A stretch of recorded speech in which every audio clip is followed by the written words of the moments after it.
Ok les gars, aujourd'hui c'est midi, je viens de prendre un trade actuellement sur le l'US30 en fait. Le 10-30 pour certains brokers ou propres. Donc j'ai pris un trade en vente sur cet actif là et actuellement j'attends les autres confirmations sur les autres permis de mise. Mais déjà sur l'US30 j'ai déjà risqué presque 1%, ok, presque 1%. Donc je vais essayer de faire attention en prenant d'autres trades. Déjà parce que le stop loss était assez gros. Donc on va voir. C'est vrai que depuis un temps que je trade l'US30, j'ai pas encore eu à prendre un trade positif dessus. Généralement j'ai à clôture en perte ou à B difficilement ou à R en 3. Mais je continue d'appliquer la stratégie et puis on verra ce que ça va donner. Donc globalement voilà, et littéralement je me sens pas très bien. Je suis hyper fatigué, je suis enrhumé. Je devais acheter un compte pour trader ma stratégie scalping, mais l'argent que j'ai mis de côté pour acheter ce compte, j'étais obligé de l'utiliser pour payer les médicaments. Parce que ça va pas. C'est vrai que je parle devant la caméra et tout, mais ça va pas. Littéralement ma voix elle a changé. De voix et part.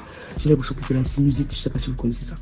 Donc voilà, j'ai préféré prendre soin de moi, d'acheter tout ce qu'il faut vraiment pour guérir le plus vite possible parce que ça me casse complètement, je suis fatigué. Mais la semaine prochaine, étant donné que j'aurai déjà mon salaire et tout, je vais m'acheter un compte et directement commencer à travailler. Je vais vraiment travailler sur ces stratégies scalping, même si je serai au lycée, quitte à ne même pas enseigner à cette heure-là. C'est vrai qu'il dit comme ça, c'est cliché, mais c'est la réalité. Quitte à ne pas être disponible cette heure-là pour pouvoir prendre position et puis continuer après. Parce que ça dépend, pour moi c'est extrêmement important. Et déjà que je vois que la stratégie elle est intéressante. Cette semaine, littéralement, je serai à la maison, étant donné que je suis malade. Il n'y a que peut-être jeudi ou vendredi que je partirai au lycée. Donc c'est à peu près ça. Parce que demain, moi, je pars pas au lycée. C'est vrai qu'on a les journées pédagogiques. Ce sont des bêtes journées où les enseignants se rassemblent pour parler de l'APC qu'on n'applique jamais. Donc l'APC, c'est comme un modèle, c'est pas comme, c'est une approche pédagogique utilisée au Cameroun pour enseigner APC. Donc là, c'est ce qu'on utilise et à chaque fois que nous instruire par rapport à l'APC. Mais dans les faits réels, on n'applique pas cette approche-là. Parce que c'est assez compliqué, c'est très compliqué d'appliquer cette approche-là par rapport aux matières. C'est une approche qui s'applique largement mieux sur des matières un peu pratiques. Je peux prendre dans une technique où je suis les gens qui apprennent la couture, on peut largement faire l'APC sur la couture, mais en mathématiques c'est quand même assez compliqué, on reste très théorique, très théorique. Donc même si tu prends des exemples, on n'a pas le matériel pour dire qu'on va expérimenter ça comme en Europe. Bref, c'est un peu d'un côté comment dirais-je, le truc qui manque un peu dans l'éducation ici au Cameroun. En fait, l'État ne met pas assez de fonds pour vraiment élever le niveau des études. On est un peu dans la médiocrité, les élèves aussi, bref, on ne se trouve pas dans ce débat. Sinon, globalement, voilà. Mais je suis fatigué, les gars, je suis fatigué. De toutes les façons, je vais vous montrer plus tard mon trade sur l'US30 que j'ai pris. Je croise les doigts que ça soit un très bon trade, mais bon, après ça, c'est pas moi qui décide. Il y a un abonné qui m'a demandé si j'étais satisfaite de ma stratégie. C'est quand même hilarant quand il m'a posé cette question parce que la satisfaction d'une stratégie est-elle dépendante du win rate, du RR, ou dépendante du style ou de la personnalité ou du quotidien de la personne? C'est une question que je pose. Je réitère ma question. Est-ce que la satisfaction d'une stratégie est-elle dépendante du win rate, du RR, ou bien est-elle dépendante du quotidien, de la personnalité et du style de trading d'un trader? Alors moi, quand tu m'as posé cette question, j'ai détaillé ça de deux façons. Je lui ai dit que ok, s'il faut parler satisfaction de stratégie en se basant sur son win rate par rapport à son RR, parce que un win rate devient intéressant quand on voit le RR, parce que tu peux dire que tu as un win rate de 80, de 70%, et si tu dis que tu as un RR de 1, bon, ok, c'est bon, c'est pas mauvais, c'est bon, ok. Par contre, quand tu dis, par exemple, j'ai un win rate de 70% pour un RR de 2, c'est intéressant. Là, ça devient intéressant.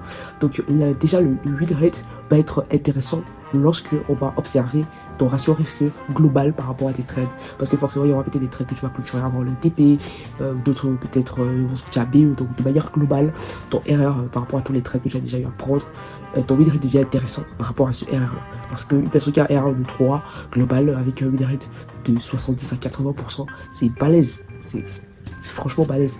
Maintenant, moi je dis que ce volet là, s'il faut qu'on reste sur ce volet là, les stratégies que j'utilise en swing sont des stratégies très chiantes, ennuyeuses déjà aussi, mais on n'a pas un fort win rate par rapport au RR. Ça veut dire que on finit rentable, ça c'est clair, on finit rentable. Par contre, on n'a pas assez RR, on n'a pas assez, on appelle ça comment, c'est constance extraordinaire ou par exemple, tu as un 70% pour erreur de 3. Non. Littéralement, avec ma stratégie Breakzen, je tourne autour des 2 RR pour un win rate approximatif de 50%. Ok, je suis rentable. Mathématiquement, je suis rentable. Mais je n'ai pas une rentabilité extraordinaire comme on montre sur les réseaux sociaux. Et je crois que c'est aussi ce qui tue beaucoup de traders. Je sais pas. Je voulais vérifier si la caméra filme. Et c'est aussi quelque chose qui tue beaucoup de traders parce que beaucoup cherchent généralement des stratégies qui vont leur donner un gros ratio risque avec un gros win rate. Ah, je dis pas que ça n'existe pas. Peut-être ça existe ou pas, je ne sais pas. Mais je pense que pour atteindre ces niveaux, c'est crescendo. Tous ces traders, comme vous voyez, qui soient des vrais ou des faux traders qui arrivent à faire des win rates assez intéressants. Malgré qu'il y a du faux, hein, parce qu'il y a des gens qui vont vous dire qu'ils ont fait 100% le mois. Comment tu fais 100% le mois sur tes trades?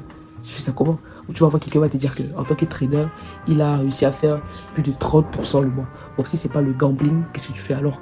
Parce que si les gens, les gros traders, une institution qui gère des gros fonds d'investissement, des milliards, c'est tellement rare de les voir faire 30% par an, parce que la rentabilité d'un trader c'est par an. Faites très attention aussi quand une personne vous parle de sa rentabilité. Essayez d'observer sa rentabilité sur l'année. Parce qu'il peut venir vous dire que le mois de janvier, j'ai fait plus de 30% de mon capital.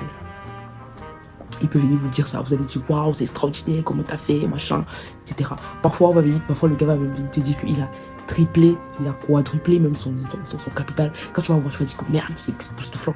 Mais le problème, c'est qu'il faut savoir qu'en trading, tout se rééquilibre. Ça veut dire quoi?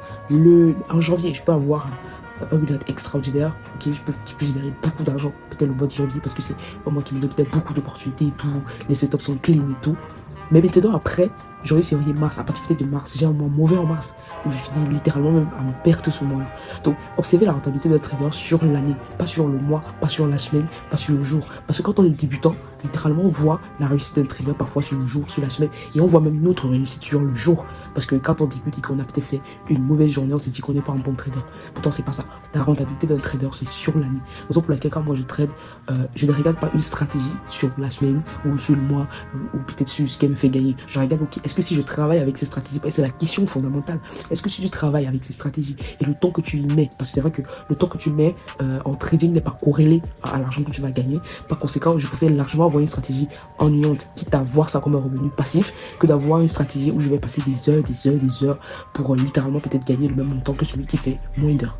Parce qu'il faut faire très attention. C'est pour ça que je dis le choix du style de trading est extrêmement important. Et aussi, il faut avoir la mentalité de ce style de trading là. Parce qu'un scalper ne peut pas donner de conseils à un swing trader. C'est vrai qu'on peut être polyvalent. Moi, je comprends. Si un scalper me parle, moi je vais littéralement le comprendre parce que j'ai scalpé avant. Et je scalpe encore. J'ai repris le scalping.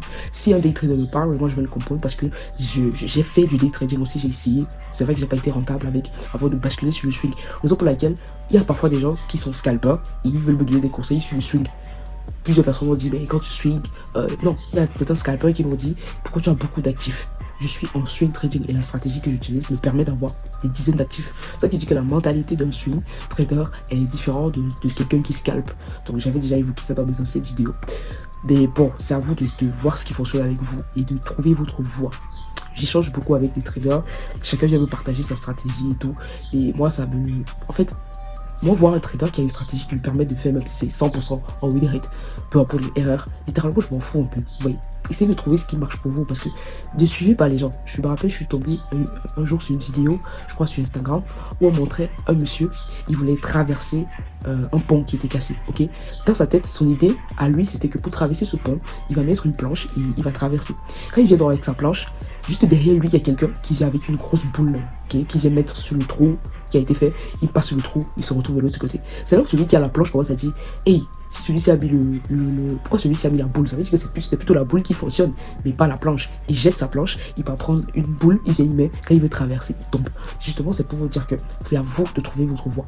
Sur YouTube, il y a tellement de choses qui vont vous être utiles, mais après, c'est à vous de trouver votre voie. Tous ces traders qui me partagent la stratégie, moi, je trouve ça intéressant. Je prends note seulement, je dis, ok, c'est cool. Peut-être dans les mois à venir, je vais me pencher sur ces stratégies et vous partager peut-être leur stratégie, si ils sont d'accord, parce que je ne peux pas venir partager la stratégie d'une personne sans son accord. Et là, par exemple, on pourra faire des calls.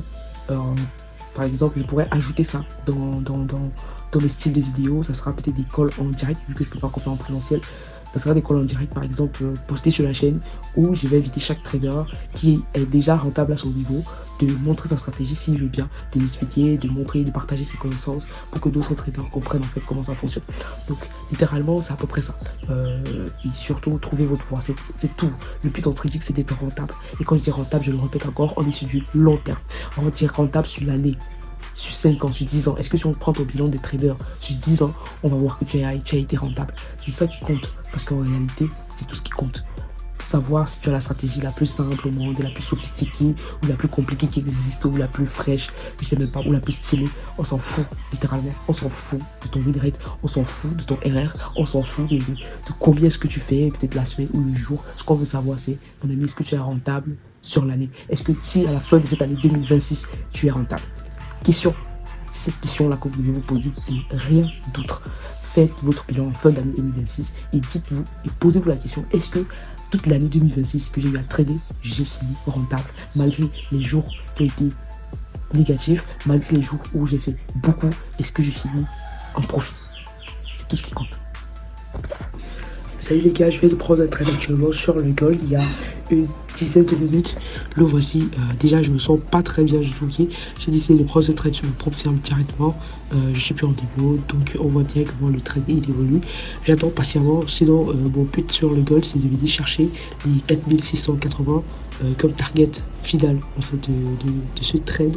Parce que comme je vous ai dit, le but c'est d'avoir en premier target un RR de 2. Dès qu'on va l'atteindre, je vais mettre mon trade à PE et je vais voir si on pourra aller chercher les 4680. Donc voilà un peu ce que je peux dire. Sinon on n'a pas encore touché le RR de 2 et je sais pas si on va le toucher non plus. Le marché peut tout simplement se retourner et ne pas aller toucher mon RR de 2. Donc globalement c'est à peu près ça. Et puis, comme je vous ai dit, le target final pour moi, c'est d'aller chercher ce sommet. Ok, c'est le target final. Ouais, après, c'est pas moi qui décide, c'est le marché. De toutes les façons. Donc, si on arrive à aller toucher le target, littéralement, on pourra aller chercher un R de 7. Ok, un R de 7.19. Et comme je risque approximativement 3 $ sur la position, on va chercher un 21 $. Donc c'est à peu près ça. J'ai décidé de prendre ça sur ma propre firme parce que j'ai pas pu acheter une propre firme étant donné que je suis malade, il fallait que j'achète des médicaments et tout. Donc là je vois une réjection assez importante sur le gueule. De toutes les façons on attend. J'ai mis là et puis on verra. Ok, littéralement on a déjà touché le TP2. Là on va chercher le TP, un TP à 3.27. J'ai pas encore clôturé ma position, j'ai pas fait de clôture partielle parce que je cible vraiment des 4660. Ok. Donc on attend. J'ai juste mis mon trade à PE et du coup même si on sort à PE, moi personnellement ça ne me dérange pas. Donc j'observe et puis j'attends voir ce que le marché va faire. C'est tout. Et sinon on a déjà pris le TP2. Ça prouve à quel point la stratégie elle est assez intéressante.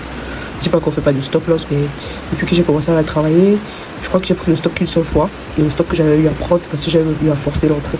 Sinon on a vu une autre assez intéressante ici, regardez, des très belles bêches. On appelle ça comment? Marteau, ok, très belle mèche marteau, suivi d'une belle mèche haussière. Je suis rentré juste là, stop loss ici au-dessus.